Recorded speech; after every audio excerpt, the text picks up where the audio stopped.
Welcome back, folks. Hope you survived the weekend without too much headline-induced stress, because markets kicked off March with an early gut punch from Middle East developments, but fought back hard to close near flat in a real test of resilience.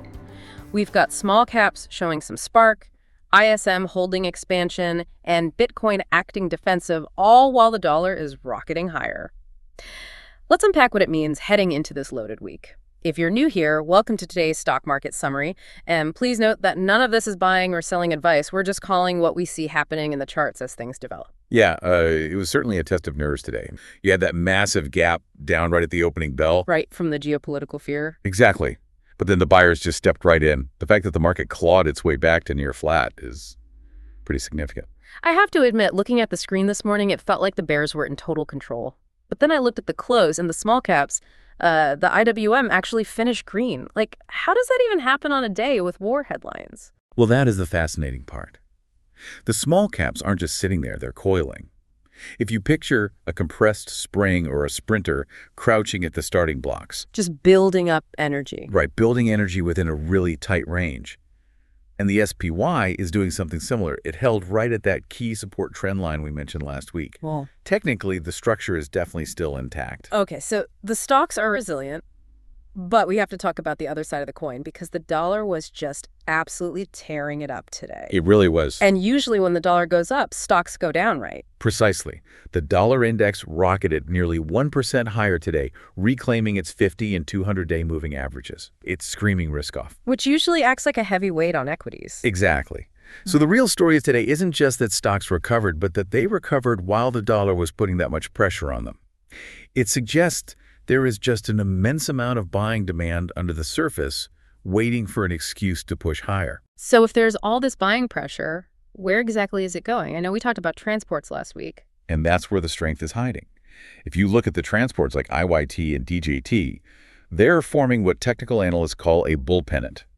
Again, think of that energy coiling up for a release. Remember Old Dominion ODFL? Yeah, we mentioned that one last week as a setup to watch. Yep, and it's starting to pop right now. Yeah.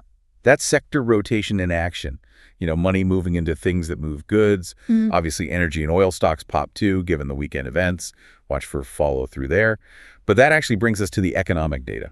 Right, because if oil and energy are up, that usually means things are getting more expensive. Did that show up in the manufacturing report this morning? It did, and it's a bit of a double-edged sword. The headline number for the ISM manufacturing PMI was 52.6, which beat the consensus of 51.3. It means the economy is expanding for the second month. But the prices paid component jumped all the way to 70.5. Wow, 70.5 sounds high. Why is that number scary for the markets? It implies that inflation is staying sticky due to tariff and commodity pressures. If companies are paying way more for materials, they pass those costs right on to you and me. It complicates things for the Fed because they can't easily cut rates if prices are spiking again. Hey, don't forget, if you've got a stock you're watching or a question about the markets, let us know in the comments. We want to know what you're tracking to make these videos more relevant if possible, and we'll do our best to talk about what we see in a future episode. And as always, drop a like if you appreciate these market summaries and click subscribe too so you can stay updated.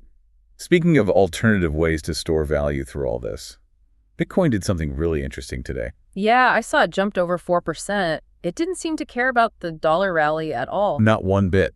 It's showing some real defensive swagger right now. Yeah. In this environment, it's behaving almost like a hedge against the chaos. Gold did the same thing, adding about 1.2%, acting as a safe haven.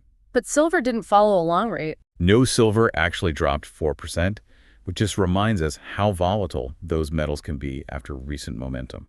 You know, days like today where you get that scary drop in the morning followed by a slow grind back up, they really mess with your head.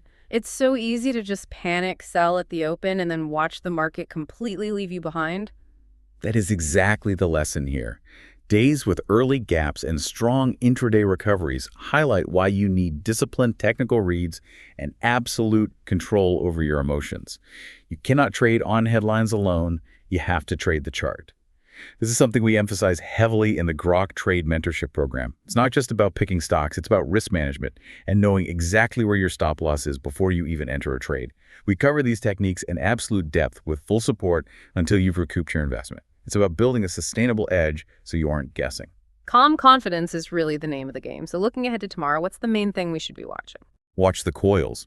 We have all this geopolitical noise, but we have very strong underlying bids. Keep an eye on transport and energy to see if they keep leading the breakout or if the small caps finally release that pent-up energy. But I'll leave you with this thought to mull over tonight.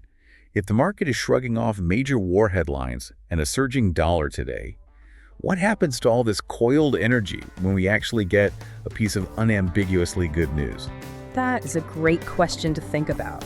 We'll be watching the charts closely to find out. Hope you all have a great rest of the day, and I'll catch you in tomorrow's market summary.